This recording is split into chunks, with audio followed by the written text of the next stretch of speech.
తిరుమలలో TTD SV అన్నప్రసాదం trust కు 1 కోటి రూపాయల విరాళం అందింది. మంత్రి అనగాని సత్యప్రసాద్ తో కలిసి సికేపీసీ ప్రాపర్టీస్ ఎండి చిరాగ్ పురుషోత్తం విరాళం చెక్కును చైర్మన్ బిఆర్ నాయుడుకు అందజేశారు. దాతను అభినందించారు చైర్మన్. షర్మిలకు కొత్త టీం రెడీ. ఠాగూర్ కొత్త ప్లాన్ అమల్లోకి. జగన్ పతనమే లక్ష్యంగా కాంగ్రెస్ వేగంగా ముందుకు సాగేందుకు రంగం సిద్ధమవుతోంది. ఏపీ రాజకీయాల్లో షర్మిల పాత్ర మళ్లీ హాట్ టాపిక్. బీఆర్ఎస్ భవితవ్యం, కవిత దూకుడు, బీసీ రిజర్వేషన్లపై మౌనం, కాళేశ్వరం రిపోర్ట్ కలకలం. కేసీఆర్ ఎప్పుడు స్పందిస్తారో అనే ఉత్కంఠతో తెలంగాణ సమాజం ఎదురుచూస్తుంది. ఫామ్ హౌస్ గేట్లు ఎప్పుడు తెరవబడతాయోనన్నది ఇప్పుడు హాట్ టాపిక్ గా మారింది.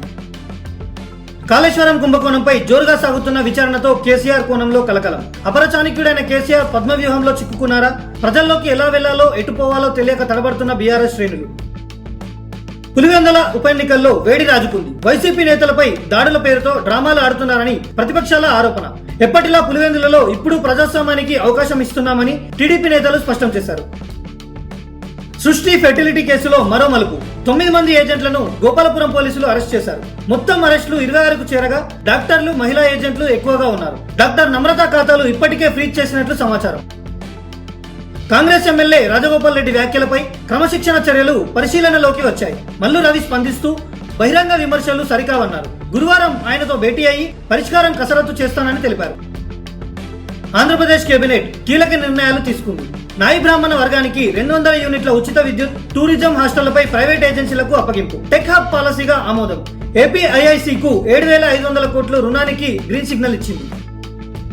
మరోసారి అమెరికా వెళ్తున్న Pak army chief Asim Munir. US general Michael Kurilla farewell వేడుకలో పాల్గొననున్న మునీర్. ఈ పర్యటన పాక్ అమెరికా సంబంధాల్లో కొత్త మలుపు తేనుంది. ఉపరాష్ట్రపతి ఎన్నికల నోటిఫికేషన్ విడుదలైంది. ఆగస్టు 21 వరకు నామినేషన్లు స్వీకరించగా సెప్టెంబర్ 9న పోలింగ్, ఓట్ల లెక్కింపు జరగనుంది. ఈ ఎన్నికల్లో పార్లమెంట్ సభ్యులకే ఓటు హక్కు ఉంటుంది. రష్యా భారత్ బంధం మరింత బలపడింది. న్యూఢిల్లీలో జరిగిన కీలక సమావేశంలో పారిశ్రామిక రంగాల్లో భాగస్వామ్యానికి 2 దేశాలు ఒప్పుకున్నాయి. అల్యూమినియం, ఎరువులు, రైల్వే గనుల రంగాల్లో సాంకేతిక సహకారానికి ప్రోటోకాల్ పై సంతకాలు జరిగాయి. భద్రాద్రి కొత్తగూడెం జిల్లాలో వింత ప్రకృతి అద్భుతం.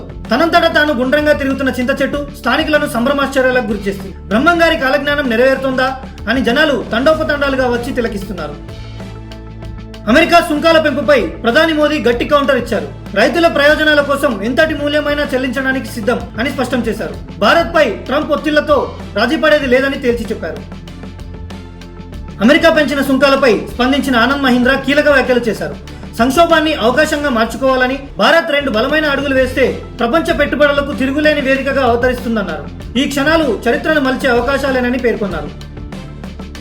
ఏపీ లిక్కర్ కుంభకోణం రోజురోజుకు వేడి పెంచుతుండగా సీఎం చంద్రబాబు మంత్రులకు వార్నింగ్ ఇచ్చారు. కేసులో అరెస్టుల గురించి బయట ఎక్కువగా మాట్లాడవద్దని సూచించారు. సిట్ అరెస్టులు ఇంకా పెరిగే అవకాశం ఉన్నట్లు కూటమి వర్గాలు చెబుతున్నాయి. శంషాబాద్ ఎయిర్పోర్ట్ లో 70 గ్రాముల బ్రౌన్ షుగర్ ను ఎక్సైజ్ పోలీసులు పట్టుకున్నారు. బెంగాల్ నుంచి తరలి వస్తున్న 4 ముఠా సభ్యులు అరెస్ట్ అయ్యారు. కేసు నమోదు చేసిన పోలీసులు డ్రగ్ ముఠా వెనుక ఉన్న నేపథ్యాలపై దర్యాప్తు ముమ్మరం చేశారు. మంగళగిరిలో జాతీయ చేనేత దినోత్సవం సందర్భంగా సీఎం చంద్రబాబు కీలక ప్రకటన చేశారు. అమరావతిలో హ్యాండ్లూమ్ మ్యూజియం ఏర్పాటు చేస్తామని ప్రకటించారు. చేనేతలకు ఉపాధి కల్పించడంలో ఎన్టీఆర్ కీలక పాత్ర పోషించారని గుర్తు చేస్తూ టీడీపీ నేతన్నలకు అండగా నిలుస్తుందని అన్నారు. వాహనం అద్దెకు తీసుకుని అదృశ్యమైన పవన్ ను పట్టుకుని రూమ్ కు తీసుకెళ్లి రౌడీ షీటర్ దినేష్ రెడ్డి లాఠీతో దాడికి పాల్పడ్డాడు. అనిల్ రెడ్డి అనుచరులు పవన్ తల్లిదండ్రుల నుంచి ₹1,00,000 డిమాండ్ చేసినట్లు సమాచారం. ఫిర్యాదుపై అనిల్ తో పాటు మరికొంతమందిని ఈస్ట్ పోలీసులు అదుపులోకి తీసుకున్నారు. జంకాపూర్ లో రేషన్ కార్డుల పంపిణీ వేళ వాగ్వాదం చోటు చేసుకుంది. ఆసిఫాబాద్ ఎమ్మెల్యే కోవ లక్ష్మి కాంగ్రెస్ ఇన్ఛార్జ్ శ్యామ్ నాయక్ పై వాటర్ బాటిల్ తో దాడి చేశారు. అదనపు కలెక్టర్ ఎదుటే ఈ ఘర్షణ చోటు చేసుకోవడం తీవ్ర చర్చకు దారితీసింది. తెలుగు తమిళ హాస్యానికి బ్రాండ్ అంబాసిడర్లు బ్రహ్మానందం, యోగిబాబు కలిసి ఓ వినోద చిత్రం కోసం స్క్రీన్ షేర్ చేస్తున్నారు. షూటింగ్ లో భాగంగా బ్రహ్మానందం ఇంట్లో గెస్ట్ గా యోగిబాబు కనిపిస్తున్న సీన్లు సోషల్ మీడియాలో వైరల్ అవుతున్నాయి. కామెడీ దుమ్ము రేపేందుకు సిద్ధంగా ఉన్న హాస్య జోడి. విజయవాడలో గిరిజన సంక్షేమ శాఖ ఈఎన్సీ అబ్బవరపు శ్రీనివాస్ 25 లక్షల రూపాయల లంచం తీసుకుంటూ ఏసీబీ అధికారులకు పట్టుబడ్డాడు. ఏకలవ్య మోడల్ స్కూల్ బిల్లుల పేరిట గుత్తేదారుడిని దోచేందుకు యత్నం. మరొక 25 లక్షలు డిమాండ్ చేయడంతో ఏసీబీ బిగించింది. జోగులాంబ గద్వాల జిల్లా తేజేశ్వర్ హత్య కేసులో కొత్త మలుపు. 8 మంది నిందితులను పోలీసులు నేడు గద్వాల్ కోర్టులో హాజరుపరచగా న్యాయమూర్తి ఉదయ్ నాయక్ 14 రోజుల రిమాండ్ కు ఆదేశించారు. నిందితులను మహబూబ్ నగర్ జైలుకు తరలించారు. వైఎస్ఆర్ జిల్లాలో పలు ప్రాంతాల్లో దొంగతనాలకు పాల్పడుతున్న ఇద్దరు అంతర్జిల్లా దొంగలు అరెస్ట్. తాళాలు వేసిన ఇల్లు, బంగారు దుకాణాలను టార్గెట్ చేస్తూ చోరీలకు పాల్పడిన వైనం. మైదుకూరు సబ్ డివిజన్ పరిధిలో అధికంగా చోరీలు చేసిన నిందితులు. వీరి వద్ద నుండి సుమారు 1/2 కేజీ బంగారం, 10 కేజీల వెండి ఆభరణాలు, చోరీకి గురైన ఒక బైకు స్వాధీనం. పల్నాడు జిల్లా పెదకూరపాడు గ్రామంలో దొంగలు అపహరించిన పంచలోహ విగ్రహాలు గుడి ముందు ప్రత్యక్షమయ్యాయి. 24 గంటల వ్యవధిలో విగ్రహాలు తిరిగి రావడం భక్తుల్లో ఆనందం నింపింది.